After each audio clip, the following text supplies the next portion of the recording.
Blog Talk Radio.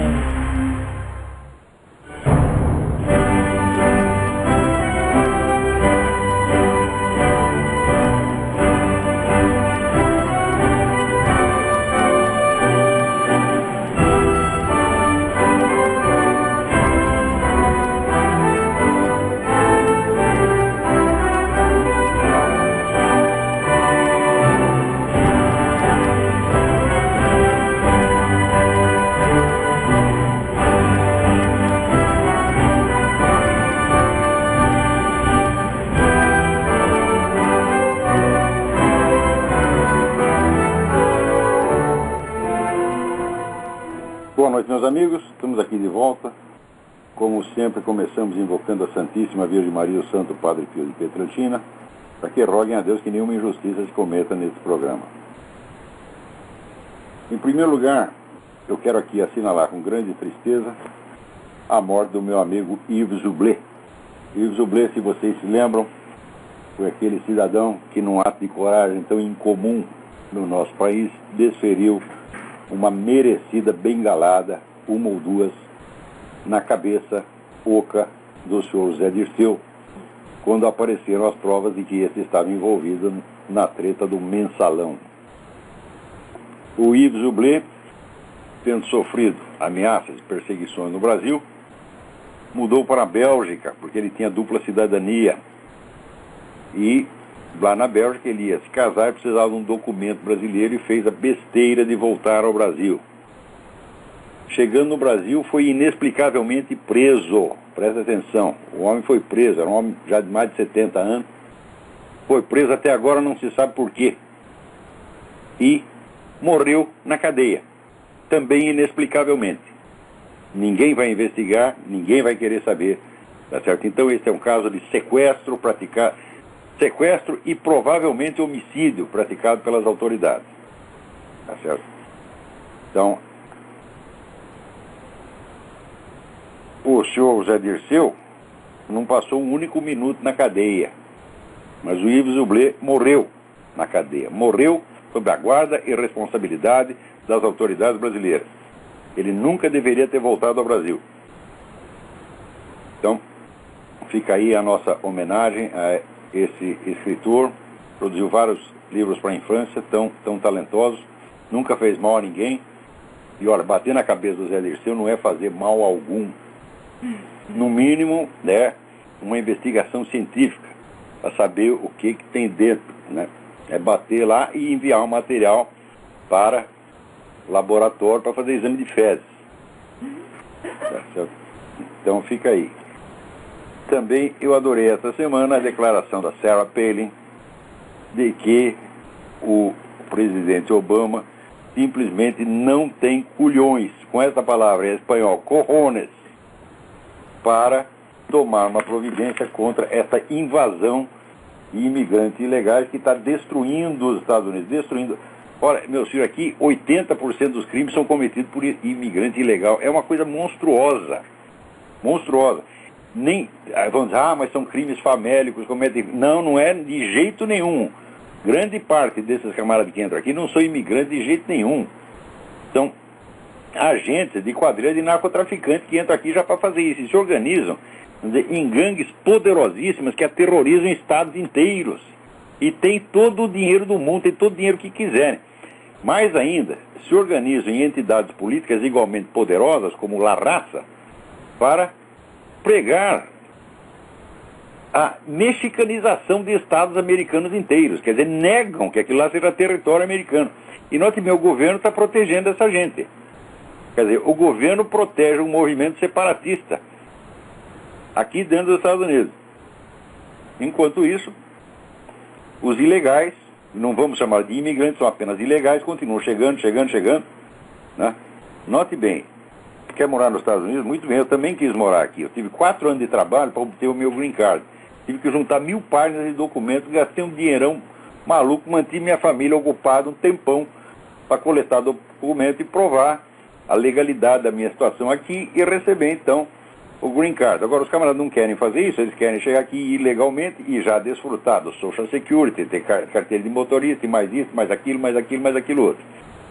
né? E recebem, de fato, tudo isso. Até recentemente, o ministro do Trabalho do governo Obama, a ministra do Trabalho, né, ofereceu para os ilegais o seguinte: se você está ganhando pouco, você vem aqui e o governo vai ajudar você, vai reivindicar um salário melhor para você. Ora, se o sujeito não tem direito ao trabalho, como é que ele vai ter direito a um salário maior?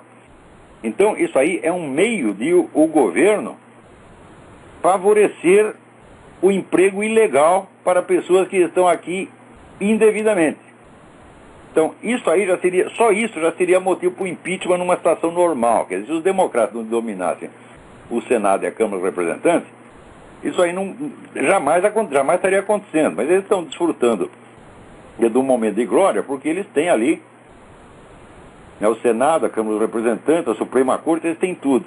Mas isso não vai durar muito, não. Porque aqui está todo mundo muito revoltado com Obama. Note bem, quando aconteceu esse negócio do vazamento da British Petroleum, vocês façam uma ideia. Quando houve o furacão Katrina, o George Bush foi muito condenado porque ele levou 2 dias para agir. Aqui o Obama, no 58º dia, depois de que começou o vazamento, que está destruindo lá um estado inteiro, no 58º dia ele anunciou que estava nomeando uma comissão de alto nível para estudar o problema. A comissão está lá estudando o problema até agora, já passaram 80 dias e até agora o governo não fez absolutamente nada. Agora, vocês estão no Brasil, o noticiário que sai aí sobre os Estados Unidos é uma coisa absolutamente assombrosa. É assim, é o mundo da fantasia. Outro dia, jornais brasileiros noticiaram assim: Estados Unidos comemoram a queda da lei anti-imigração do Arizona. Estados Unidos comemoram. Aqui, olha, 65% do país está a favor desta lei. Está a favor dessa lei e contra essa sentença judicial que bloqueou a aplicação da lei. Sentença que vai cair. Quando chegar na Suprema Corte, é óbvio que vai cair, porque a lei não tem nada de inconstitucional. Quer dizer que uma lei é inconstitucional porque ela pode dar margem, tá certo, a perseguições racistas. Como pode dar margem? Se a lei explicitamente proíbe, né, selecionar os suspeitos por raça, ou por grupo étnico. Quer dizer, isso aí é uma sacanagem, porque o Obama está lá para destruir esse país mesmo. O Obama, eu tenho certeza, é um agente estrangeiro, ele está lá para destruir os Estados Unidos. Tudo que esse cara faz é contra o país, é uma coisa impressionante. E até, eu achando que os Estados Unidos estão se brasilianizando, porque o Brasil está levando mais de 20 anos, o Foro de São Paulo está completando 20 anos, e o Brasil ainda levou 20 anos para tomar consciência de que a coisa existe, né? Agora, aqui, veja, eles levaram 2 anos inteiros para perceber que o Obama é uma treta. 2 anos para o americano é a mesma coisa que 200 anos para o brasileiro, né? 2 anos é muita coisa. Ele tem a obrigação de perceber isso em 2 dias no máximo, né? Antigamente percebia, o sujeito começava com treta, o pessoal logo bronqueava. Agora não, levaram 2 anos para perceber. E só perceberam graças a esse negócio da British Petroleum. Porque é claro que o Obama não quer fazer nada para tapar o vazamento. Ele quer que isso se torne uma catástrofe. Por quê? Porque ele quer proibir a exploração de petróleo no alto mar. Então, para que a coisa vire uma catástrofe, para impressionar todo mundo, ele está deixando, né, o petróleo se espalhar, destruir a economia do estado inteiro e, eventualmente, né, provocar aí um verdadeiro genocídio, porque quando começa a estação dos furacões, esse petróleo todo vai ser espalhado para dentro do estado. Tá certo? Então vai destruir colheitas, vai matar pessoas, matar animais, vai ser um desastre total, já está sendo. Mas ele quer que isso aconteça para quê? Para as pessoas ficarem impressionadas, né, e aprovarem a política governamental que proíbe a exploração de petróleo em alto mar. Proíbe nos Estados Unidos ao mesmo tempo que oferece ajuda para o Brasil fazer exploração de petróleo no mar, né? Depois de que aquela conversa mole de que a Petrobras descobriu não sei quantos, né, trilhões de barris no mar, etc, num lugar impossível de retirar o petróleo, e fizeram isso não porque tivesse alguma intenção séria de explorar o petróleo lá, mas só para elevar o valor das ações do seu Jorge Soros, que na véspera tinha comprado 800 milhões de dólares em ações da Petrobras, né? Então, Em tudo isso aí você vê a má intenção, o planejamento maligno da coisa. Agora, falar em planejamento maligno, meu filho, esses dias a Caixa Econômica Federal deu um empréstimo para a Petrobras maior do que o valor total do investimento nacional em educação. Veja a monstruosidade de dinheiro que isso é. Quer dizer, o orçamento do ministério, mais que o orçamento do ministério inteiro para a Petrobras. Ora, mas a Petrobras não era a empresa mais próspera do mundo? Não estava indo tudo às mil maravilhas? Tá certo? Então, aí é a prova de que a Petrobras está falida completamente. Todo esse oba-oba que o governo faz, isso é só propaganda, isso é mentira, estou enganando vocês, porra. A Petrobras está de tanga, está de chapéu na mão na porta da Caixa Econômica pedindo dinheiro. Dinheiro de quem? Dinheiro de vocês, contribuintes, porra. Não é dinheiro de petróleo, não. Então, isso aí foi essa semana. Agora, daí o governo sabe que não, é por causa do rombo de petróleo, do rombo da British Petroleum. Pô, o que o rombo da British Petroleum tem a ver com a Petrobras, meu saco? Hã? Não tem absolutamente nada que ver. Aliás, poderia até favorecer. Né? Cria uma chance para ela no mercado externo, porque ela vai ter mais confiabilidade do que a British Petroleum. Então não é por causa disso, é porque não tem dinheiro mesmo, é porque essa empresa está falida. As ações da Petrobras já caíram, já foram para o fundo do buraco. Tá certo?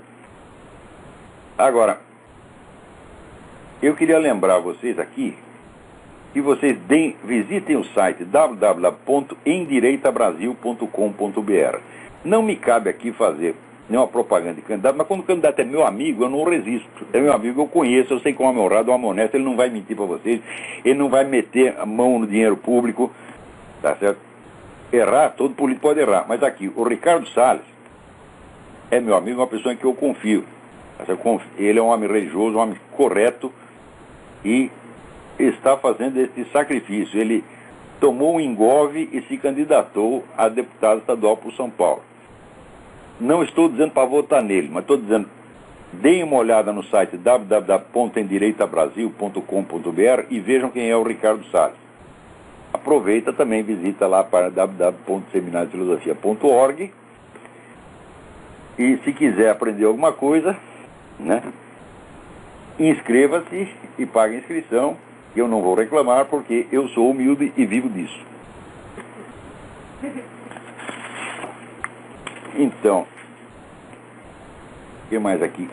Aconteceu uma coisa excelente, acabou de acontecer. Você vê, circulou pela internet aí uma mensagem chamada assim, Mensagens de Ódio pela Internet, um apelo ao Ministério Público, por Carlos Alberto Lungarzo.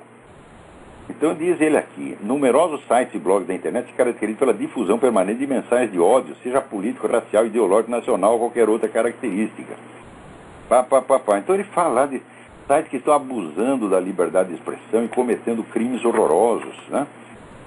Ele descreve mais ou menos a generalidade, o que seria mais ou menos a definição desses crimes, e depois coloca a lista dos sites que diz ele lhe causaram maior preocupação e que ele acha que tem que ser ali monitorados pelo Ministério Público e eventualmente fechados. Né? Ele não cita um único exemplo concreto de crime que tenha sido cometido por qualquer desses sites, o que já me estranha muito. Por quê?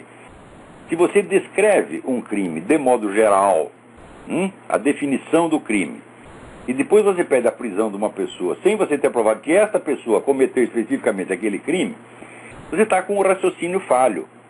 Então, premissa maior, o delito assim é assim definido, Premissa menor, o seu fulano cometeu esse crime no dia tal, tá aqui as provas. Conclusão, o seu fulano tem que ser preso, punido ou pelo menos investigado. Esse é o raciocínio inteiro. No caso, faltou a segunda premissa, a premissa menor. Então, premissa maior, tais condutas assim são vagamente criminosas. Premissa menor, seu fulano, seu site, tal, cometeu esse crime, está aqui a prova. Conclusão, o site tem que ser investigado e eventualmente punido. Só que faltou a segunda parte, não tem prova nenhuma de que qualquer desses sites cometeu aquele crime. Não tem um único exemplo, tá certo? E para grande surpresa minha, estava lá o meu próprio site. Né? Quer dizer, o argumento já era falho e, veja, um argumento no qual você pula uma premissa, deixa uma premissa oculta, chama-se em retórica entimema. Toda a validade do entimema depende da premissa oculta. Você tem que desocultar a premissa e daí verificar. Se ela for verdadeira, a conclusão será verdadeira. Se ela for falsa, a conclusão será falsa. Então, o sujeito que quer apresentar uma argumentação jurídica séria, ele não faz um entimema. Ele põe a premissa maior, depois ele coloca a premissa menor, quer dizer, mostrando, primeiro, o princípio geral. Segundo, o fato criminoso e sua prova. E daí tira a conclusão. Qualquer advogadinho de merda sabe disso. Mas o homem aqui apresenta um argumento na forma do entimema, saltando a premissa, isso é, saltando a prova do crime e em seguida acusando as pessoas sem nenhuma prova. Ora, muito me estranha porque o autor que assina esta mensagem, esta denúncia, Carlos Alberto Lungarzo, é professor de lógica. Então eu falei, bom, ou ele está muito velho, fez isso por distração, já não sabe mais direito o que está fazendo, ou fez de sacanagem. Então vamos verificar. Como é que a gente faz? A gente vai direto e fala com o interessado. Então eu fui lá no site, né, do CNPq e procurei o currículo Lattes do cidadão. Lá no currículo Lattes tem endereço, telefone, etc, etc. Telefonei para o cidadão agora mesmo, faz 20 minutos. Alô, professor Carlos Alberto. Aqui quem está falando é o Olavo de Carvalho. Eu vi lá a lista de sites de ódio, etc, etc. E, para grande surpresa minha, vi o meu próprio site lá. Imediatamente ele respondeu, foi um engano. Então, quer dizer, professor, o senhor não sabe nada quanto ao meu site? Não, de fato não sei nada quanto ao seu site. Tem umas coisas que eu discordo, mas não tem nada de mal ali. Falei, então, professor, o senhor tem a obrigação moral de colocar uma nota na sua mensagem dizendo que foi um engano. Então, vamos aguardar nos próximos dias que o professor Carlos Alberto Lungarzo, em cuja honestidade eu não tenho motivos para duvidar, vai corrigir essa falsa denúncia. Agora, mesmo que ele retire o meu site da lista, ele tem a obrigação de dar pelo menos algum sinal de prova de que os outros sites cometeram o delito que ele está falando. Porque a mera descrição geral do delito, a definição do delito, não é suficiente para pôr nenhuma pessoa na cadeia para justificar denúncia nenhuma, né? Eu posso lá ler um artigo do Código Penal, está aqui, né? Definido, o crime tal, tal, tal. E em seguida, com base só nisso, pedir a prisão ou pedir a investigação do seu fulano. Eu preciso dar algum indício de que o fulano, pelo menos um indício de que o fulano cometeu aquele crime. Não se pode fazer uma denúncia tão séria na base da estrutura do entimema, que pula a segunda premissa. Tá certo? Então, fica aí avisado. O professor Carlos Alberto Lungarzo já disse que o meu site está lá por engano, então está retirado das categorias dos sites de ódio, mas eu continuo não sabendo por que os outros sites, ele lista lá duas dezenas de sites, por que os outros sites estão lá. Se pregou ódio racial, então você tem que ter uma afirmação explícita, que, por exemplo, os negros são uma raça inferior, os judeus são tudo criminosos, alguma coisa desse tipo, alguma besteira desse tipo, né? Então, ou pior ainda, pregando a extinção de uma raça, de uma nação, ele precisa mostrar algum caso, porque eu não vi nada disso, né? Agora, se é caso, vamos dizer, de denunciar sites que pregam ódio, né, pregam genocídio, essa coisa toda, então ele tem que começar pelo vermelho.org, que celebra Stalin, que foi o maior genocida do século, como se fosse um grande democrata, um grande herói.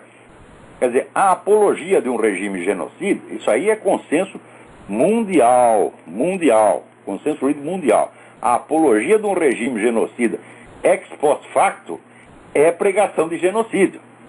Então o site vermelho.org e o jornal A Hora do Povo, e especialmente aquele seu João Carlos Quartinho de Moraes, que é o maior puxa-saco que Stalin já teve no Brasil, todos têm que entrar na categoria do crime de ódio, meu Deus do céu. É a coisa mais óbvia. Se um sujeito escrever um artigo falando bem de Hitler, falando bem do nazismo, então ele está fazendo, vamos dizer, a apologia retroativa de um regime genocida. E isso se considera, com razão, propaganda do genocídio. Tá certo? Então, o seu Quartinho de Moraes, A Hora do Povo, etc., vocês fazem apologia retroativa do genocídio stalinista, sim. E mais também do genocídio maoísta. Acham tudo isso lindo. Mais ainda, se formos pegar esses sites, todos, vermelho.org, o site do Foro de São Paulo, essa porcaria toda, você vai ver a quantidade de afirmações brutais, insultuosas, caluniosas e ameaçadoras que fazem contra as pessoas. Eu, pessoalmente, tenho uma coleção de ameaças de morte que recebi por internet e por telefone, tá certo? E já botei a prova disso no meu próprio site, tá certo? Chegaram a publicar uma vez um anúncio dizendo, olha, dia tal, às tantas horas, o Olavo de Carvalho vai estar dando aula em tal lugar. Vamos lá para dar um cacete desse sujeito ou matá-lo. Chegaram a publicar isso, minha gente. Isso aí não é site de ódio, né? Então, a seleção que o professor Lungardo faz do site de ódio, todos são sites de direita, de algum modo. Não tem um de esquerda. Quer dizer, a esquerda ameaça matar vocês, olha, nós vamos te matar no dia tal, número tal. Isso aí não é crime de ódio. Agora, você fala uma palavrinha contra o Foro de São Paulo, é crime de ódio, né? O professor está muito mal informado a respeito de muitas coisas. Eu não acho que seja um homem desonesto, não. Eu acho apenas que ele está muito velho e está mal informado. Tá certo? Por exemplo, ele diz aqui que a mídia brasileira não dá espaço para as denúncias contra os direitos humanos. Ele está subentendendo as denúncias de crimes feitos pela direita, pelos militares, etc. Ora, se você juntar o que foi publicado só no último ano, nos últimos anos, contra militar, acusando militar de mil e uma coisa, dá uma enciclopédia. E em favor deles não sai uma linha, quer dizer, a situação é exatamente o contrário do que ele está falando, então provavelmente ele não.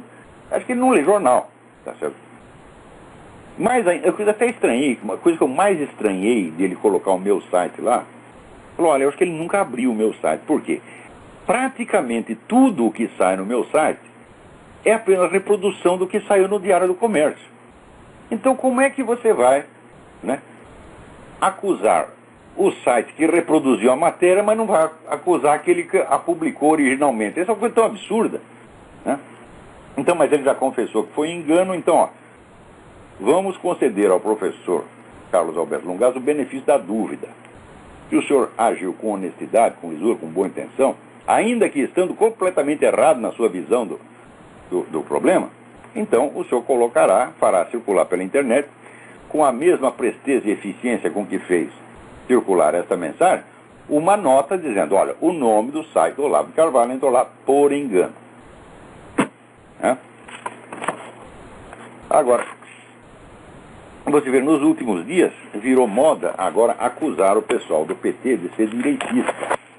As Farc também deve ser direitista, o Hugo Chávez é direitista. Então, primeiro foi o Zé Serra que falou isso. E agora veio, né, o senador paranaense Álvaro Dias, o deputado Jutaí Magalhães da Bahia, né, e o atual secretário da Educação do Estado de São Paulo, Paulo Renato de Souza, que já foi ministro da Educação, né, acusando o Marco Aurélio Garcia de ser um aloprado de direita, porque defende governos que apedrejam mulheres. Os governos que apedrejam mulheres estão todos do lado da esquerda internacional. Ah, meu Deus do céu! Vai ver se você encontra representantes desses governos que apedrejam mulheres em congresso, aqui no Tea Party, na Heritage Foundation, no Hudson Institute, em qualquer movimento de direita. Eles nunca estão lá. Agora eles estão sempre no Fórum Social Mundial, estão ali sempre em conluio com Cuba, com Hugo Chávez, etc, etc. Então, como é que isso aí é de direita? Acontece o seguinte: você pode usar as palavras direita e esquerda para qualificar correntes históricas efetivamente existentes, grupos políticos efetivamente existentes. Então, aí a palavra tem alguma substância, porque você não está discutindo nem o conteúdo das ideias das pessoas. Você está discutindo que existem grupos, eles estão ligados entre si, eles cometem certas ações juntos, tá certo, para determinados objetivos. Então, esses aí são a esquerda, e eles combatem outro grupo que eles dizem que chama a direita. Então, aí não se trata de você discutir conceptualmente esquerda e direita, mas de você usar os nomes que são as autodefinições que os grupos se dão.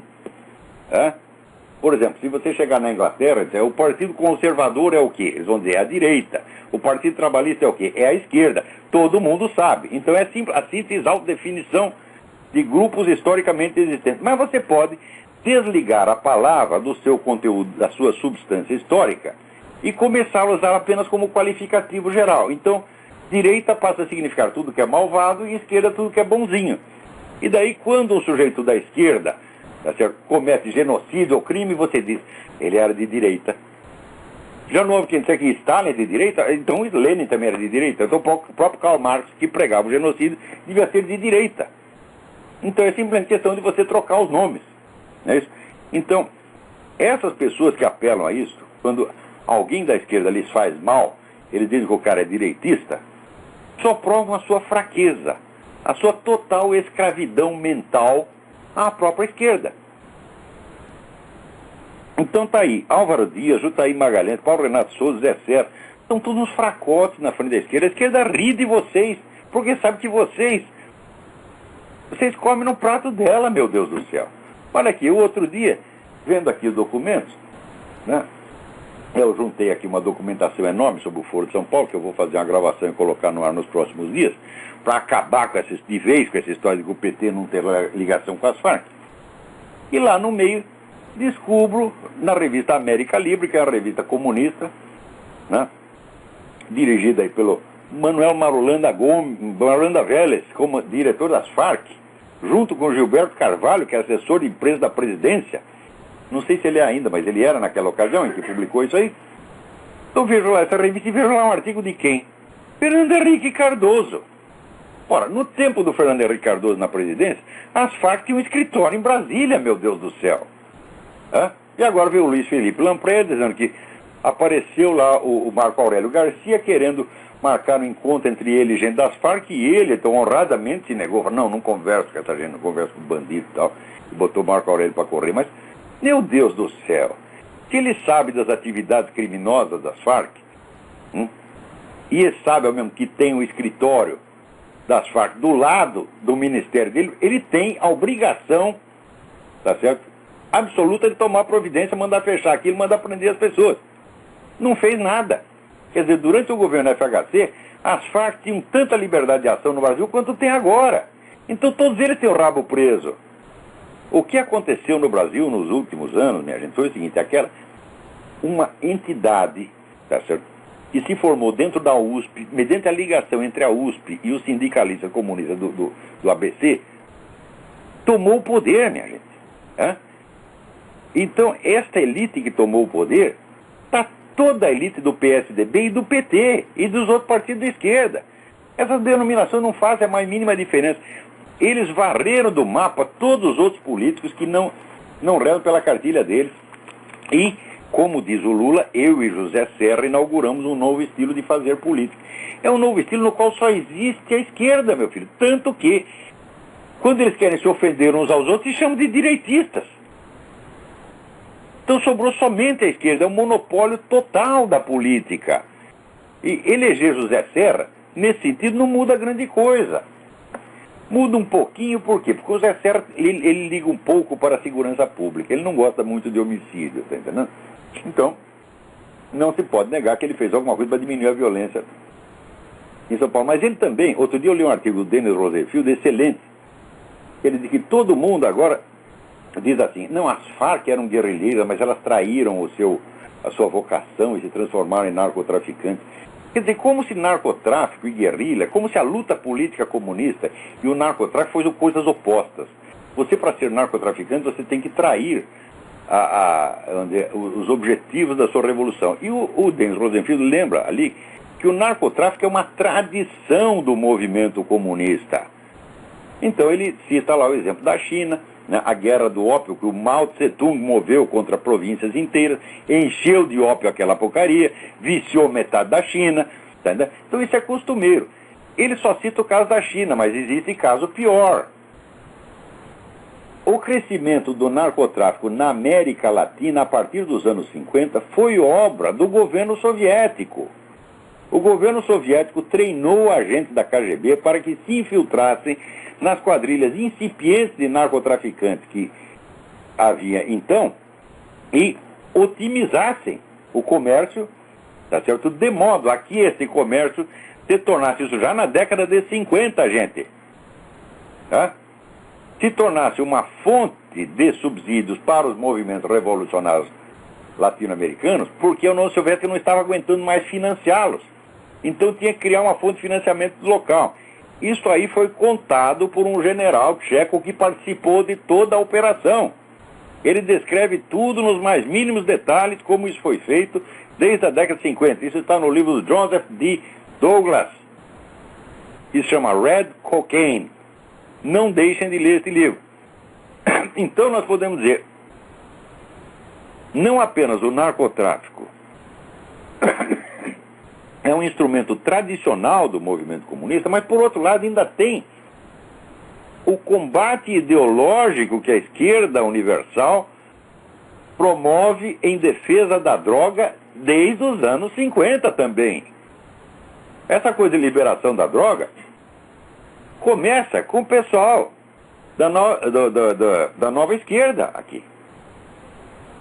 Né? Vocês vão ver que a penetração da droga nas altas esferas aqui foi inteirinha obra de intelectuais de esquerda. E essa defesa permanente e obsessiva que fazem da liberação da droga, sabendo que essa liberação só vai favorecer as Farc, tá certo? É a maior prova disso. E qual é o grande porta-voz da liberação no Brasil? Fernando Henrique Cardoso.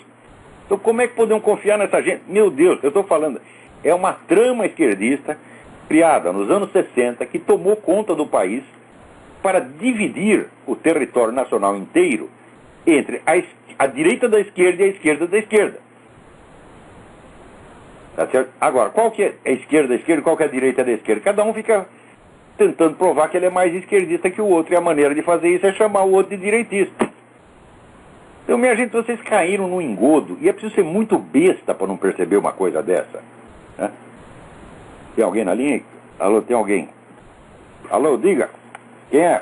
Alô, Olavo, tá me escutando? Quem é? Tá me escutando? É o Gleison, tá falando, da Ceilândia. Luiz, Ceilândia? Gleison. Gleison? Alô? Exatamente. Tudo bem?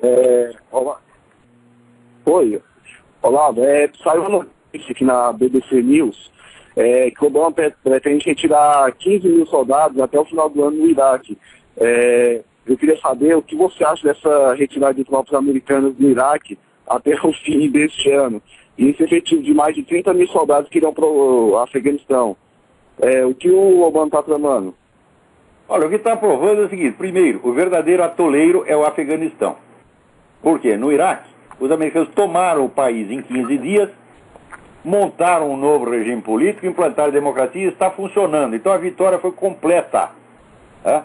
Claro que prosseguiu havendo atentados terroristas, mas entre uma guerra e atentados terroristas não tem comparação. Tá certo? No fim acabaram até os atentados terroristas. Então a vitória no Iraque foi total. E no Afeganistão a coisa prolonga e nunca dá nada. Tá certo? Então o Obama está querendo meter mais 15 mil soldados no Afeganistão e está mandando eles para o túmulo. Tá certo? Então, aquele general que saiu falando mal da estratégia americana no Afeganistão tem toda a razão. Os caras estão lá para perder. Então, quanto ao Iraque, o que vai acontecer é assim, saem todos os americanos, bom, a turma do Saddam Hussein volta em 15 dias. E eu duvido que não seja precisamente isso que o Obama quer. Tudo quanto é contra os Estados Unidos é o que o Obama quer. A coisa mais clara do mundo. Os americanos, por credulidade e porque foram manipulados, tá certo, pela mídia, a mídia ocultou tudo propositadamente o que se sabia contra o Obama. Hoje está provado que não foi uma coincidência, não foi uma mera convergência de opiniões, foi um plano traçado entre 400 jornalistas das principais publicações. Isso apareceu no site chamado Journalist, quer dizer, uma lista de discussões. Eles tramavam, tal coisa assim vão publicar? Não vamos esconder. Por exemplo, ligação do Obama com discurso do Jeremiah Wright, vamos sumir com isso. Né? E foram sumindo com coisas, sumindo, não deixaram nem investigar os documentos do homem. Então, foi uma coisa similar à ocultação do Foro de São Paulo no Brasil. Só que aí a ocultação levou 16 anos. Né? Aqui conseguiram ocultar durante 2 anos, agora já estourou. Tá certo? Então, aquilo ali prova que o Obama foi eleito pela maior fraude jornalística que já aconteceu na história americana. ainda não se compara, digo eu, com a ocultação do Foro de São Paulo na mídia brasileira, que prosseguiu por 16 anos. Mas, ainda assim, para a história americana, eu digo, foi a maior fraude jornalística de todos os tempos. Tem mais alguém aí na linha? Quem é? Alô, boa noite. Boa noite, quem é? Paulo Vitor, de Florianópolis, tudo bem? Paulo Vitor, tudo bem? Professor, olha só, como o senhor é o último professor que sobrou no Brasil, quer dizer, para os brasileiros, eu vou Você sabe o que quer dizer Olavo? Oi? Você sabe o que quer dizer Olavo? O que quer dizer, professor? A norueguesa quer dizer sobrevivente. Sobrevivente, é o último, não tem mais nenhum. Sobrei eu, porra! Que merda, hein? É uma desgraça, a gente tem que correr atrás do senhor. Olha, a bem da verdade, a gente precisa de um pai em casa igual o senhor em horas de desespero, viu? Obrigado. Olha, professor, eu vou ter um filho final do ano e a gente não sabe mais nem a desvalorização dos valores morais, o sumiço dos valores morais deixa a gente tão assustado. Eu vou ser pai pela primeira vez, eu não sei para quem correr. Então eu estou perguntando para o senhor sobre que tipo de livro pedagógico eu poderia aplicar, alguma coisa assim, se existisse algum tipo de livro assim, como impedir que seu filho se torne um comunista libertário. Muito simples. Sabe, eu preciso.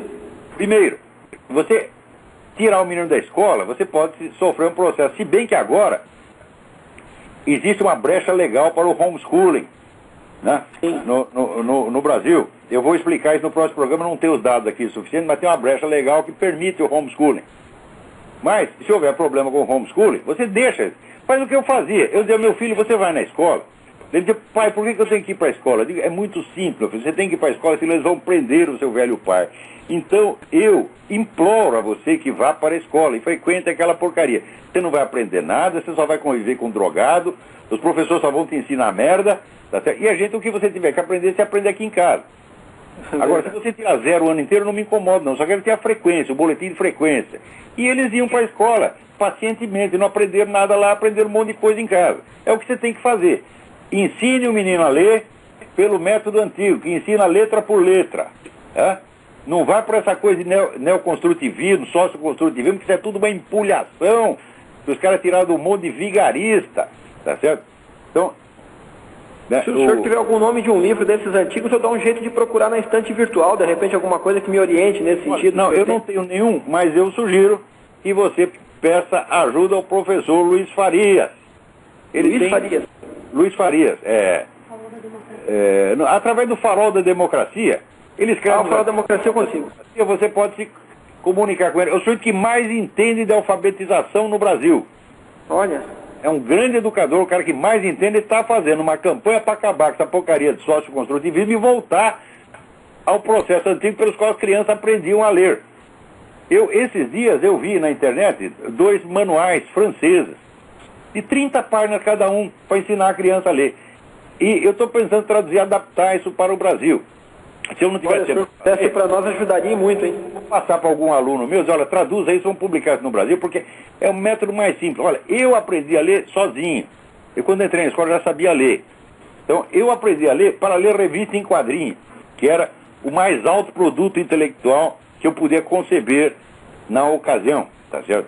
Professor, mas hoje, com todo respeito, eu não posso mais pensar em deixar meu filho ler uma revista em quadrinho da Turma da Mônica, por exemplo, com o Maurício de Souza, que criou um personagem gay agora, para que nossas crianças comecem a aceitar. Não vai ensinar seu filho a chupar pica. Pô, o negócio é assim hoje. Alta cultura é verdade. É dar, é chupar pica. Né? E daqui a pouco já começam a fazer, vamos dizer, já começou a apologia, vamos dizer, da homossexualidade incestuosa. O pai come o filho, né? Ou o filho come o pai, sei lá. Já começou isso, a apologia da pedofilia. A pedofilia dentro de uns anos vai ser liberada. O movimento está crescendo. Vai ser liberado e quem falar mal dela vai para cadeia. Vai ser pedofóbico daí. É pedofóbico, exatamente. Outra coisa, te dou um conselho que peguei com o Luiz Faria. Quando o seu filho for pequeno, antes dele aprender a falar, fale muito com ele. Porque o Luiz me mencionou, esse trabalho científico, que mostra que quanto maior o número de fonemas que a criança aprende, que ela aprende a distinguir, mais facilmente ela aprenderá a ler. Então tem que falar muito com a criança. Falar, ler coisa para ela que ela não está entendendo, não tem importância. E ler coisa em língua estrangeira também, dê fonemas de todas as línguas. Quanto mais falar com a criança, mais fonemas ela saberá e portanto, mais facilmente aprenderá a ler. E na hora de aprender a ler, ensina pelo método antigo, letra por letra. Não precisa nem ter método. Você fala, olha, isso aqui é A, isso aqui é B. Juntando fica BA ou AB. E vai mostrando para o seu filho, ele vai aprender facilmente. Eu confesso que eu sonho alto, inclusive eu estou estudando latim já faz alguns anos, que eu sonho que meu filho se interesse por latim. Olha, quando eu estava no ginásio, eu só conseguia aprender duas coisas, latim e biologia. Sabe por quê? Porque o professor de latim gostava de latim e o professor de biologia gostava de biologia.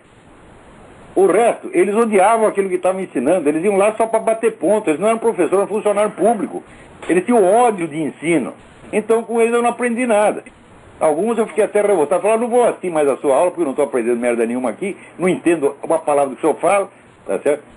Eu me lembro, tinha um professor de matemática, eu saí da aula dele. Falei, não assisto mais a sua aula. Ah, mas você vai repetir de ano? Eu falei, não tem importância. Eu prefiro repetir de ano do que sofrer essa coisa aqui. Palhaço falando negócio que ele mesmo não está entendendo e eu estou entendendo muito menos. Viu, professor, outro dia eu li um artigo nesse sentido, eu estou muito preocupado, eu estou me formando em Direito, e isso aí que o senhor falou, teve uns colegas que comentaram um dia na sala de aulas, alguns já são pais, falaram o seguinte, olha, se eu pudesse eu não botava meu filho na escola para não aprender tanta vagabundagem. Mas é mesmo. Esse pessoal, vamos dizer, essa classe dos professores, e vive pedindo aumento, reclamando, eles não têm que ganhar um tostão, eles têm que pagar para fazer isso que eles estão fazendo. Mesmo, olha, o senhor disse assim, olha, eu te dou R$100 por mês para você deixar eu ensinar besteira para o seu filho. A resposta é se o bom e velho vai tomar no cu. Nem eles pagando eles deveriam poder fazer o que estão fazendo. Viu, professor, eu li um artigo outro dia, como eu estou correndo atrás disso aí, era sobre filosofia da religião e falava sobre aquele livro Paideia, e ele justamente ele tratava de um certo assunto sobre a questão do desenvolvimento do bebê, sobre as fases de forma de cognição que acontece dentro do cérebro dele, e tenta fazer uma comparação antropológica com o desenvolvimento do ser humano desde a pré-história, segundo as premissas darwinistas. Eu não sei até onde eu posso confiar numa coisa dessa. Mas se existe algo nesse sentido confiável, porque a minha preocupação também é com a formação moral da criança. Porque eu, por exemplo, digo uma coisa para o senhor, essa lei das palmadas do Lula, do professor, eu tomei palmada do meu pai sempre que eu bancava o perversinho e só me ajudaram a não ser bandido. Eu agradeço por cada palmada que eu levei. Então é uma coisa que eu achei assim, extremamente necessária na minha vida. A primeira vez que eu fui molhar o gato por maldade, o pai me deu uma baita uma surra, ele nem de gato gostava, era só para eu aprender a não ser malvado, eu aprendi que eu não posso me aproveitar dos mais fracos porque eu tenho condições. E eu acho isso importante na formação da criança, a formação moral, e é isso que eu estou procurando. Claro que é importante. Eu não apanhei muito, não, só apanhei uma vez do meu pai, mas foi merecido. Eu não sei se eu aprendi alguma coisa com aquilo, eu acho que eu não aprendi nada porque eu sou uma besta quadrada. Mas se eu mereci. Meu pai tinha convidado de viajar comigo para o interior, eu tinha 8 anos de idade. Marcou um encontro comigo na Estação da Luz e eu esqueci e fui pro cinema, porra. Vê que sacanagem, e o meu pai lá apavorado, pensando o que aconteceu comigo. De repente estou eu lá no cinema, assistindo Tom e Jerry, eu sinto assim uma mão de ferro a me agarrar pelo braço. Falei, ih, foda.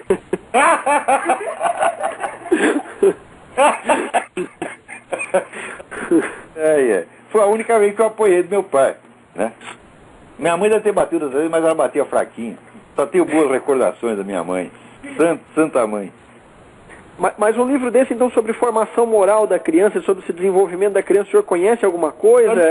Você não precisa dar formação moral nenhuma. A criança aprende, tudo que você fizer, ela faz. Vou dar uns conselhos para você. Eu tenho 8 filhos, eduquei 8 filhos, errei bastante no começo, depois fui aprendendo. Nunca grite com o seu filho. Sim. Nunca dê uma bronca nele quando você está bravo. Espera passar a brabeza e depois você dá a bronca. Não grite, não brigue, porque se você grita com ele, o que ele vai aprender? O conteúdo que você falou? Não, ele vai aprender a gritar. Criança imita o adulto, que é uma coisa terrível. Tá certo? Então, assim, seja bom, mostre para ele 24 horas por dia, fale para ele, te amo, meu filho, te amo, minha filha. Faça isso, faça bastante carinho no seu filho, trate ele bem. Ele vai fazer com os outros o que você fizer com ele. É muito simples isso aí. Lembra-se, tudo que você fizer, por exemplo, você está lá, você briga com a sua mulher, se for brigar com a sua mulher, vai brigar escondido. Né? Você sai, leva a sua mulher no restaurante, lá na casa do caralho, e lá você briga com ela. Agora, em casa não, você evite isso, às vezes você não consegue evitar, escapa, tá vendo? Acontece, mas não deve fazer. Agora, sobretudo com os próprios filhos. Não intimide os seus filhos jamais. Né? Olha, a Bíblia diz o seguinte: não atormente o seu filho. É a coisa mais certa que eu já vi. Nunca atormente uma criança. Outra coisa, vou te dar outro conselho que funciona pra caramba. Você é o pai, interfira pouco. Sim. Deixa os seus filhos fazer as coisinhas deles, só entra quando é uma coisa de segurança, que tem um perigo para eles, ou é uma coisa obviamente errada do ponto de vista moral, mas poucas vezes. Dê 1 ou 2 ordens por mês e o resto você fica lá longe, tá entendendo? Para a criança aprender que o pai é uma pessoa importante, ele tem que ir até o pai, não é o pai que tem que ficar correndo atrás dele para fiscalizar. Não, o pai tem que ter confiança nos filhos, deixa ele fazer o que quiser. Quando tiver alguma coisa errada, daí você vai lá e entra, mas com muita moderação. Você tem que aprender a respeitar a sua própria autoridade. A autoridade não pode ficar metendo o bedelho em tudo, senão vira o governo Lula, tá entendendo? Ou o governo Obama, que logo se desmoraliza. Um governo que se respeita interfere pouco. Lao Tse, o grande sábio Lao Tse já dizia, né, o melhor governo é aquele que não faz nada. Então, dentro da casa também, né, o pai tem que ficar assim, parado no meio, que nem o rei no jogo de xadrez, tá entendendo? E interferir pouco. É só isso. Só para me despedir do senhor, o senhor estava falando agora ainda há pouco sobre a podridão da esquerda e as coisas que a esquerda não quer deixar passar. Tem o livro do coronel Carlos Alberto Brilhante Ustra, A Verdade Sufocada. Eu comprei agora faz pouco tempo do coronel. Eu não vi uma resenha desse livro na mídia inteira. Tá aí o professor Lungaro se queixando de que, né, o pessoal dos direitos humanos não tem voz e voto ali. Eles ocupam o espaço inteiro. Agora, o que você fala contra para se defender, isso não pode. Eu estou mais ou menos na página 220 do livro, professor. Só para quem não conhece o livro e está ouvindo o programa, se quiser comprar, ele fala da história de como a esquerda, na hora que fazia os seus atentados terroristas contra o nosso glorioso exército brasileiro e a bala pegava, eles até criança de 4 anos usavam como vítima de sequestro para negociar. São bandidos da pior espécie. Hoje estão sendo condecorados aí com gordas indenizações. São assassinos frios e muito bem organizados e muito ricos. Então, muito obrigado pela sua participação. Obrigado, tenha uma boa noite, professor. Boa noite. Agora, para não dizer, gente, que tudo está perdido no mundo, finalmente saiu o negócio do Legionário de Cristo, né? O arcebispo Velágio de Paulis, homem de confiança do Papa Benedito XVI, foi nomeado interventor no Legionário de Cristo para tirar a autoridade, né, de todos aqueles vagabundos do Álvaro Corcoeira, que eu chamo Álvaro Porcoeira, tá certo? Agora diz que eles não querem entregar rapadura, eles estão resistindo, eles ainda querem um pedacinho da mamata. Então, mas olha, não vai ter para ninguém. Vai ter que sair todo mundo e o seu Porcoeira já não manda mais nada lá. Então vai ter a limpeza, né? Para também que não dizer que está tudo perdido. Olha aqui, eu recebo aqui de uma entidade americana, né, informação de que a famosa Planned Parenthood está perdendo processo atrás de processo aqui, tá certo? A grande acusação é que eles promovem aborto em menores de idade sem nem avisar a família. Isso está dando bode, e eles estão perdendo processo atrás de processo. Então não está tudo tão ruim assim, não. Também, boa notícia aqui, uma corte federal, né, decidiu que a expressão, o lema nacional, In God We Trust, impressa no dinheiro, é legal, é constitucional e vai continuar lá, tá certo? E também as palavras Under God, no Pledge of Allegiance, que é preito de fidelidade, vai continuar lá, A Nation Under God. É isso que dá sorte para os Estados Unidos, tá certo? Põe lá, olha, você quando confia numa coisa, ele aposta o dinheiro dele. E no dinheiro americano está escrito In God We Trust. É por isso que dá certo. Agora, os filhos das putas aí só querem confiar no governo Lula. Não vai dar certo, porra. Vai falar, In Lula We Trust. O que é isso, porra? Tem alguém mais na linha? Quem é? O Gleison novamente está falando, professor. Sim. Tem um site chamado Iraq Body Counts, que, como o nome diz, é um site que propõe a fazer a conta das mortes do Iraque, né?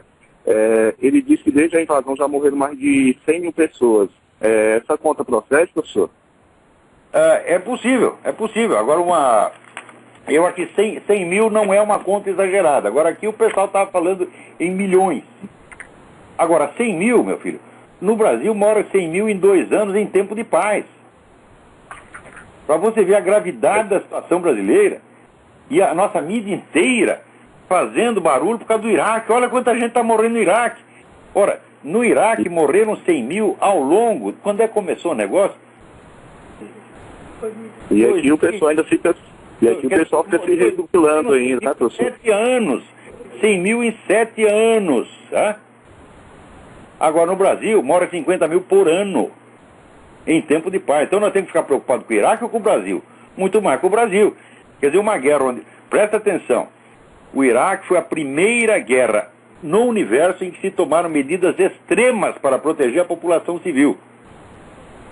E graças a isso as mortes foram reduzidas a 100 mil. Ao longo de muitos anos. Nas outras guerras, né? Quanta gente morreu ali no Camboja, em tempo de paz? 2 milhões em campo de concentração. Né? Professor, mil é o número de vítimas da ditadura cubana.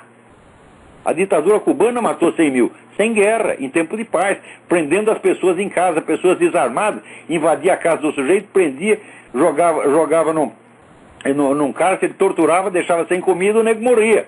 É 100 mil pessoas. Agora vai dizer que morreu 100 mil numa guerra? O que é isso, porra? E tem sobre o massacre lá no Camboja, professor, tem um filme muito bom que fala do Khmer Vermelho, não sei se eu já assisti o filme, foi em 1984, mas que ele foi feito, chamado Grito do Silêncio. Ah, sim, o Grito do Silêncio. E tem outro que chama Os Campos da Morte. Agora, isso aí, vamos dizer, a quantidade de prisioneiro político que está morrendo na China nesse momento, nenhum jornal brasileiro publica. Agora eles ficam publicando pela milionésima vez, né? Guerrilheiros que morreram nos anos 60. Eles já publicaram essa notícia milhões de vezes. Todo mês sai de novo. Então tá bom, professor. Muito obrigado, viu? Tenha uma boa noite. Peraí, tem mais alguém na linha. Alô, quem é? Filadélfia. Como é o seu nome? Rodrigo. Rodrigo da Filadélfia, tudo bem?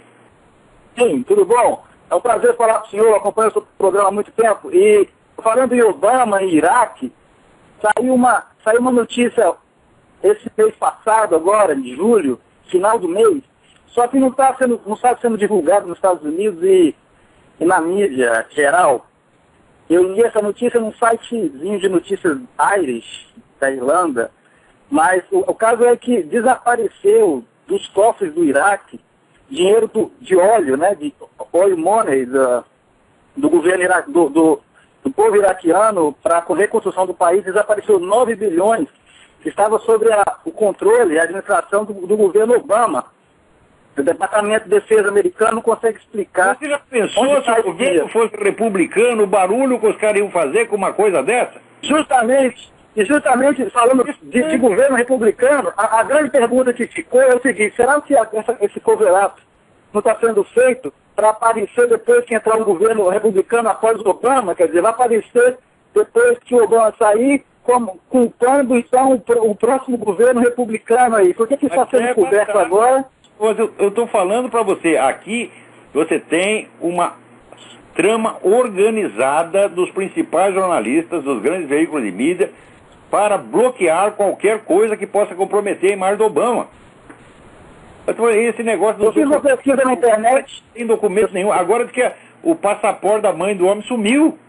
Está ficando cada vez mais misterioso. É proibido saber quem é o presidente, porra.